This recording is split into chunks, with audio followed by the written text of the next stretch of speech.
But he said a weird thing. The comic mind goes to a weird place sometimes. Yeah. But it doesn't matter that it wasn't said in malice. It wasn't. If it brought back pain to people. Right. Well, and that's why I apologize freely, and I reiterate it tonight. Last night on his show, comedian Bill Maher brought on author and sociology professor Dr. Michael Eric Dyson to get a black friend assist on his mea culpa after this moment from last week brought the wrath of black Twitter down on Maher's head. We'd love to have you work in the fields with us. Work in the field? That's part of that. Said it. I'm a house. On his show last night, Maher was also joined by rapper Ice Cube, who had been previously scheduled to promote the 25th anniversary release of his classic hip-hop album, Death Certificate. But first, Cube pulled no punches in explaining to Maher why his N-word punchline was no joke. There's a lot of guys out there who cross the line because they a little too familiar, or they think they too familiar, or it's guys that, you know, they might have a black girlfriend or two that made them some Kool-Aid every now and then, and they think they can cross the line, and they can't. And joining me now is MSNBC contributor Teray. Well, this is fascinating. I'm dying to know what you thought of it overall, but I want to start sort of in order. Michael Eric Dyson was a friend of ours both, was on to talk to Bill Maher, and let's play a little bit about him talking about the context of Maher's remarks.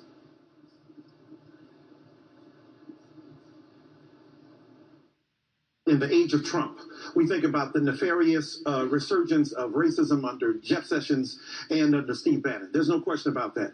So that even if your intent is certainly not to cause any kind of pain or horror, you do know that the use of that word then triggered, I think, not only the unconscious, but the way in which black people feel on their haunches now because of the resurgence of racism. What did you make of that conversation that they had? Well, their conversation was interesting because it was sort of like they were at two different parties, right? And Dyson is doing his classic intellectual thing, and Maher was at an entirely different level. I'm not saying he wasn't as smart as him, but they were having two entirely different conversations. And Maher kept falling back on comic privilege. The comic mind goes to weird places. It was just a bad interception. To me, it was a bad joke. I understand the notion of comic privilege. We have discussed it on many occasions when comics make jokes about rape or race or what have you. I don't think this falls under the notion of comic privilege because he was not on stage trying to make a joke. I will allow comedians the space to make jokes that are edgy, that push our boundaries, right? I understand that. This was not that. This was this sort of automatic association of like, well, I'm one of them, right? Yeah. And we're going to get to the Ice Cube bit. Yeah. When Ice Cube starts talking about, you already played before, when Ice started with, you've dated so many people, you've hung out with so many people, you think you're one of us, you think you're honorary, you have that pass. Yeah. That's where you get into bad ally behavior, right? That's what I think this is really about. You think that you're down, so down that you can even, no, you still can't, because there's still a tremendous amount of pain that is associated with being black. And when you're white, and you're like, I'm for justice, I'm for equality, and I'm one of y'all. It's like, wait. Yeah. You have gone way too far now. Yeah, and Bill Maher, and I've been on his show. I like Bill Maher a lot. He's a good guy. He's a great commentator on Trump, and we all enjoy his show. But this was Bill Maher's, as you said, the two sort of different conversations. And he also went to another place about his own views on race based on where he grew up. Let's take a listen to that. I grew up in New Jersey in the 50s and 60s, and race wasn't even an issue. It didn't exist. Right. We were, except my parents told me the right thing about it. Right. And I've tried to, by the way, portray the right thing about it. Well, there's no question which about you have said. Is that just sort of the blinders of somebody who sees himself as an ally of black people? Well, you know, again, I've been on Maher. I know Maher. I like Maher. But, you know, there was a lot of defensiveness last night. He prefaced that comment with, like, well, America's done lots of bad things. And I was in a bad situation, but I became a right-minded person. I became a woke person. And, like, I don't know. I mean, like, now is not the moment where I'm going to give you your star for being woke. You know, I mean, like, there's just... It's hard to hear these people talk about, like, I have a pass or I'm an honorary member.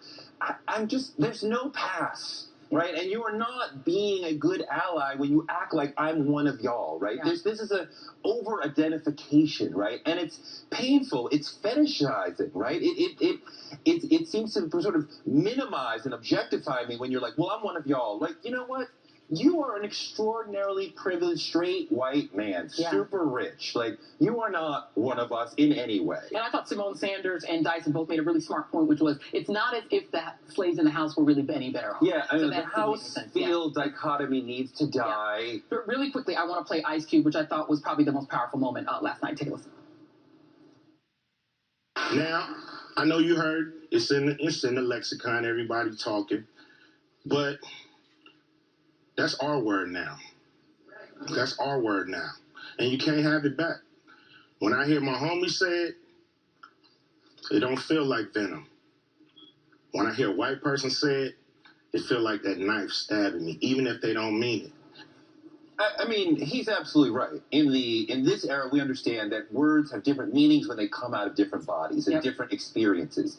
The only quibble I would have with Cube there is when he said you can't have it back. You see what happened to LeBron James's house just a minute ago. Yeah. They have it too. Yeah. And they can use it as that tool that they want whenever they want. Yeah. Teray, thank you very much. I really wanted to hear from you of all people today, so thank you for making time to come down. And I want to end the show at least on a happy note. Two pieces of great news. Today is my sister Jude Carroll's birthday. The great June Buggy. There she is. And she's gorgeous. I love my sister. Actress extraordinaire. And in more happy news, last night, our wonderful team member, producer Natalie Mielis, got engaged to her fantastic fiance, Joe. Congratulations to the happy couple. Oh, they're so adorable. And happy birthday, June Buggy. Love ya. That is our show for today. Be sure to join us tomorrow at 10 a.m. Eastern for more AM Joy. In the meantime, keep it right here on MSNBC.